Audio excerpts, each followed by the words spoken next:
السلام علیکم ورحمۃ اللہ وبرکاتہ۔ وعلیکم السلام ورحمۃ اللہ وبرکاتہ۔ پیارے حضور، میرا نام صبیحہ جمال ہے۔ میرا سوال یہ ہے کہ خلافت کی انتخاب کے لیے جب آپ جانے والے تھے تو اس سے پہلے کیا آپ نے خلافت کے بارے میں کوئی خواب دیکھی تھی؟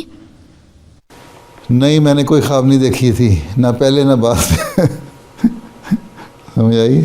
ہاں، لوگوں نے دیکھی تھی جنہوں نے اپنا ووٹ کا حق استعمال کیا تھا، انہوں نے خوابیں دیکھی ہوئی تھیں، تو اس لیے یا بعضوں کو دل میں اللہ تعالیٰ نے ویسے ہی ڈال دیا تھا، خواب نہیں دیکھی تھی، یا بعضوں کو اس موقع کے اوپر دل میں اللہ تعالیٰ نے ڈال دیا، لیکن میں نے کوئی خواب نہیں دیکھی تھی ہیں، اور نہ ہی میں کبھی سوچ سکتا تھا اس مقام پہ پہنچنے کے لیے۔